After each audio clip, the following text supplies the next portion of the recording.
नमस्कार साथियों, आप सभी का स्वागत है। जैसा कि हम सभी जानते हैं, नाइट्रोजन एक पोषक तत्व है और यह पौधे के ग्रोथ और डेवलपमेंट के लिए बहुत ही आवश्यक होता है।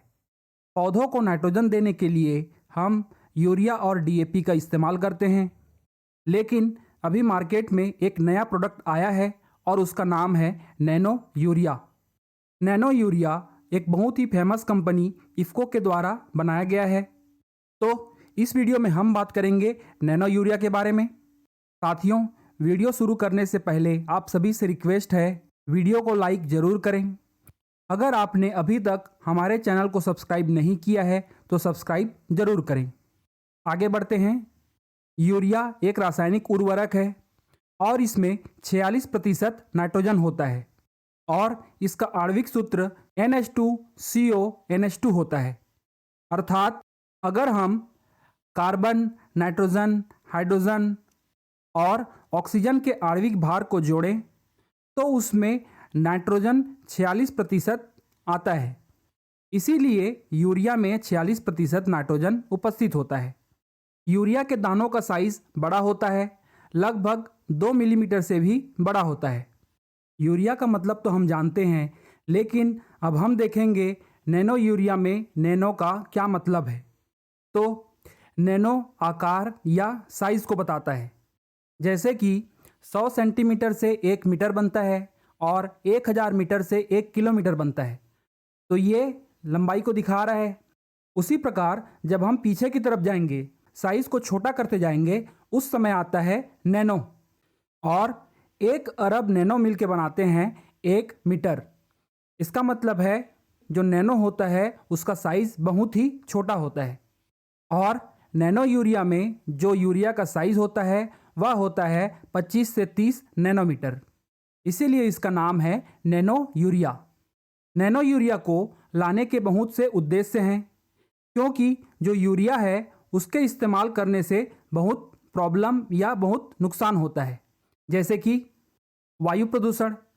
अगर हम यूरिया को खेत में डालते हैं जिससे नाइट्रस ऑक्साइड और अमोनिया बाहर आता है, जो कि ग्रीन हाउस गैस हैं, और ये गैस सूर्य की गर्मी को अवशोषित करके हमारे वायुमंडल का तापमान बढ़ाते हैं। जब हम यूरिया को मिट्टी में डालते हैं तो ये लीचिंग के द्वारा ज़मीन के नीचे चले जाते हैं और ये पौधे को फिर उपलब्ध नहीं होते हैं। इसके बाद ये मिट्टी और जल में भी प्रदूषण करते हैं। ज़्यादा मात्रा में यूरिया फर्टिलाइज़र का इस्तेमाल करने से हमारी मिट्टी अम्लीय हो जाती है, एसिडिक हो जाती है।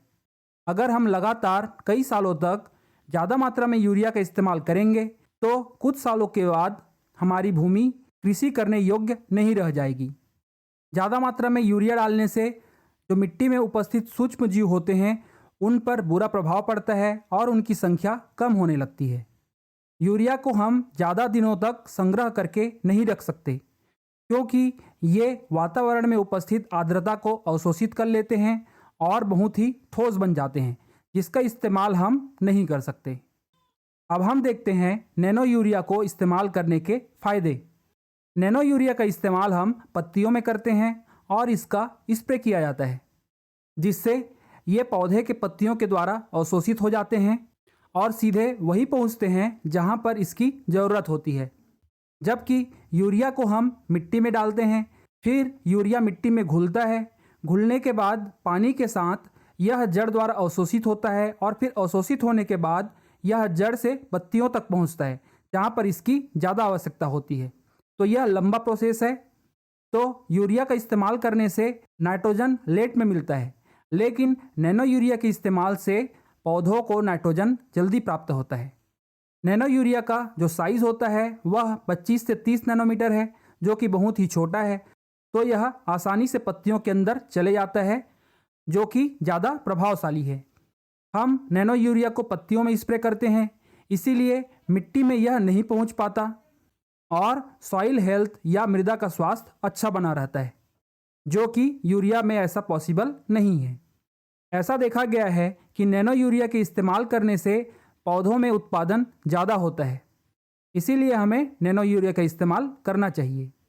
और नैनो यूरिया यूरिया की तुलना में सस्ता है। नैनो यूरिया को अभी तक 94 फसलों में उपयोग किया गया है और इन सभी में अच्छा रिजल्ट प्राप्त हुआ है। इसीलिए आपको डरने की ज़रूरत नहीं है कि नैनो यूरिया को किस में इस्तेमाल करें या ना करें। यूरिया का जो डिमांड है वह 336 मिलियन टन है पूरे इंडिया में और इसकी जो सप्लाई है वह है 244 मिलियन टन। तो इसमें जो गैप है, इस गैप को पूरा करने के लिए हम नैनो यूरिया का इस्तेमाल कर सकते हैं। नैनो यूरिया लाने ले जाने में भी आसान है क्योंकि 500 ml में जितना नाइट्रोजन उपस्थित होता है उतना ही नाइट्रोजन 50 किलो यूरिया के बैग में होता है। जैसा कि मैं पहले ही बता चुका हूँ, जो यूरिया होता है उसे हम मिट्टी में डालते हैं, फिर जड़ों के द्वारा यह अवशोषित होता है, लेकिन नैनो यूरिया को हम पत्तियों में डालते हैं। इसीलिए नैनो यूरिया 30 से 40% ज़्यादा इफ़िशियंट है, ज़्यादा काम करने वाला है यूरिया की तुलना में। और नैनो यूरिया धीरे धीरे पौधे के अंदर नाइट्रोजन को रिलीज़ करता है।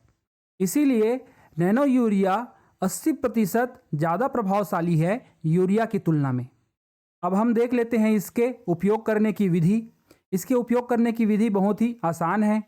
1 लीटर पानी में 2 से 4 मिलीलीटर नैनो यूरिया मिलाना है और इसका स्प्रे सक्रिय विकास अवस्था में करना है। मतलब कि जब पौधा हमारा अच्छे से विकास कर रहा है, उसमें पत्तियां बन रही हैं, उस समय करना है। क्योंकि ये पत्तियों के द्वारा अवशोषित होते हैं, तो जितना ज़्यादा पत्ती होगा इसका अवशोषण भी उतना ही ज़्यादा होगा। और इफ़को के द्वारा यह रिकमेंड किया गया है कि फसल में 2 बार नैनो यूरिया का इस्तेमाल करना है। पहला इस्तेमाल करना है अंकुरण से 30 से 35 दिन के बाद और दूसरा स्प्रे पहले स्प्रे के 20 से 25 दिन के बाद करना है।